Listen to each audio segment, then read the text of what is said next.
할렐루야. 오늘도 주님의 사랑과 은혜가 여러분의 삶 가운데 있기를 주님의 이름으로 축복합니다. 오늘 우리가 함께 보실 하나님 말씀 잠언서 23장 15절부터 35절까지 말씀이 되겠습니다. 네, 잠언서 23장 15절 말씀부터 함께 보시겠습니다. 내 아들아, 만일 내 마음이 지혜로우면 나 곧 내 마음이 즐겁겠고, 만일 내 입술이 정직을 말하면 내 속이 유쾌하리라. 내 마음으로 죄인의 형통을 부러워하지 말고 항상 여호와를 경외하라. 정령이 내 장래가 있겠고 내 소망이 끊어지지 아니하리라. 내 아들아, 너는 듣고 지혜를 얻어 내 마음을 바른 길로 인도할지니라. 아멘. 네, 자녀들이 지혜롭고 또 정직했을 때 부모들의 마음은 즐겁고 속이 유쾌하죠. 자녀들에게 원하는 것은 정말로 하나님을 경외하면서 살아가는 겁니다. 죄인이 일시적으로 형통하는 걸 보고 부러워하지 않고 항상 하나님을 경외하면서 살아가는 겁니다. 그래야 이 사람이 장래에 자녀들이 소망이 있다는 거예요. 그래서 지혜를 얻고 바른 길로 인도함 받는 그런 삶을 부모들은 추구하고 또 원해야 되고, 또 자녀들은 그러한 길을 걸어가야 된다는 것을 우리에게 말씀해 주고 있습니다. 자, 20절부터 보겠습니다. 술을 즐겨 하는 자들과 고기를 탐하는 자들과도 더불어 사귀지 말라. 술 취하고 음식을 탐하는 자는 가난하여질 것이요, 잠자기를 즐겨하는 자는 헤어진 옷을 입을 것임이니라. 아멘. 이것은 방탕한 삶 또는 사치스러운 삶, 그리고 게으른 삶에 대해서 경계해야 된다는 말씀을 우리에게 주고 있습니다. 자, 22절 말씀부터 보겠습니다. 너를 낳은 아비에게 청종하고 내 늙은 어미를 경히 여기지 말지니라. 진리를 사되에 팔지는 말며 지혜와 훈계와 명철도 그리할지니라. 의인의 아비는 크게 즐거울 것이요 지혜로운 자식을 낳은 자는 그로 말미암아 즐거울 것이니라.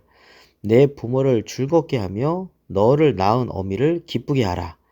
내 아들아, 내 마음을 내게 주며 내 눈으로 내 길을 즐거워할지어다. 아멘. 네. 아비의 말을 청종하고 늙은 어미를 경히 여기지 말라. 이런 말씀을 주고 계십니다. 그렇습니다. 무엇보다도 부모님들은 자녀를 제일 사랑하는 사람입니다. 또한 자녀를 가장 잘 아는 사람들 가운데 하나일 겁니다. 그리고 인생에 살아오면서 겪은 수많은 경험을 통한 경륜과 지혜가 있습니다. 그렇기 때문에 사랑하는 사람의 그 경륜을 가지고 있는 지혜로운 어떤 권면에 대해서 잘 귀담아 들어야 된다는 것이죠. 자, 그래서 지혜로운 어떤 자녀들의 어떤 일들을 보면서 굉장히 기쁨을 얻는 것이죠. 아버지도 기쁘고 어머니도 즐겁고, 뿐만 아니라 정말 부모님을 즐겁게 하고 또 너 낳은 어미를 기쁘게 하고, 이런 삶을 살아가는 것, 이것이 바로 이제 축복된 삶이죠. 하나님께서는 부모를 공경하는 자에게 축복된 말씀을 우리에게 주셨습니다. 땅에서 잘되고 잘되고 또 장수하고, 이런 축복의 말씀을 이제 에베소서의 6장에 말씀하고 있습니다. 네, 그렇습니다. 우리가 기본적으로 부모님을 기쁘시게 하고 부모님을 공경하고, 이것은 사람으로서의 우리 10계명 가운데 첫 번째 계명이죠. 이웃에 대한 계명 가운데 첫 번째 계명, 그것은 내 부모를 공경하라. 5계명이죠. 1계명부터 4계명까지는 하나님에 대한 계명이고, 이제 5계명부터 10계명까지는 이웃에 대한 개념입니다만, 그 계명 가운데 가장 으뜸, 그것은 내 부모를 공경하라는 것입니다.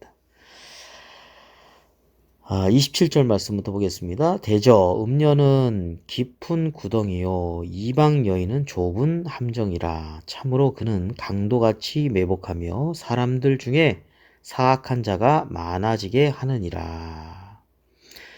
네, 음행을 멀리하라는 거죠. 음행 이런 것은 함정이라는 것입니다. 사악한 자가 많아지게 한다는 겁니다. 강도 같은 존재들이 있고 그렇기 때문에 음행을 멀리해야 된다. 그러한 구덩이에 빠지거나 멸망으로 인도하는 그 길을 가서는 절대로 안 된다. 라는 말씀을 주고 있습니다. 29절부터 보겠습니다. 재앙이 네게 있느뇨, 근심이 네게 있느뇨, 분쟁이 네게 있느뇨, 원망이 네게 있느뇨, 까닭 없는 상처가 네게 있느뇨, 붉은 눈이 네게 있느뇨. 술에 잠긴 자에게 있고 혼합한 술을 구하러 다니는 자에게 있느니라. 네, 재앙, 근심, 분쟁, 원망, 상처, 참 붉은 눈, 네, 이런 모든 것이 어디 있냐 봤더니 술에 잠긴 자, 그냥 술에 취해서 사는 거죠. 혼합한 술을 구하러 다니는 자, 여기다가 뭐 이제 술에다가 향료를 넣는다든지 뭐 이렇게 해가지고 그렇게 해서 이제 그때 당시에는 고대에는 향료 같은 걸 넣어서 혼합한 술을 먹었다고 하는데 이러한 자에게는 재앙과 근심과 분쟁과 원망, 네, 온갖 악한 그런 것들이 존재한다는 것입니다. 자, 그래서 31절이요.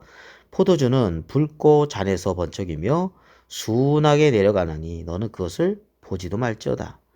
그것이 마침내 뱀같이 물 것이요 독사같이 쏠 것이며. 네, 그러니까 이런 것에 대해서는 관심을 갖지 말라는 겁니다. 왜냐? 술에 잠기거나 이렇게 중독되거나 이렇게 되면 뱀이 무는데 그 독사예요, 독사. 독을 품고 있는 거죠. 물리면 죽습니다. 그냥 마비시키는 거죠.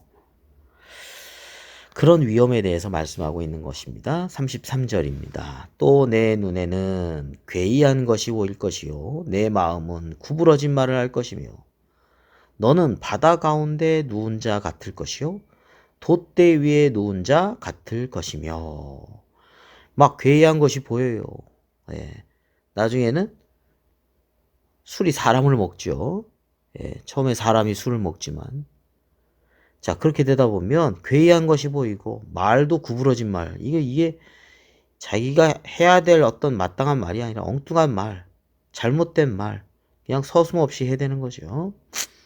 또 바다 가운데 누운 자, 돛대 위에 누운 자 얼마나 위험합니까? 잘못하면 죽습니다. 35절입니다. 내가 스스로 말하기를 사람이 나를 때려도 나는 아프지 아니하고 나를 상하게 하여도 내게 감각이 없도다. 내가 언제나 깰까 다시 술을 찾겠다 하리라. 너무 중독돼가지고 그냥 감각을 다 잃어버렸어요. 신체적인 감각도 없고 정서적인 감각도 없고 너무 중독돼가지고 깨어나면 또 술 찾겠다는 거예요. 또 술 속에서 살겠다.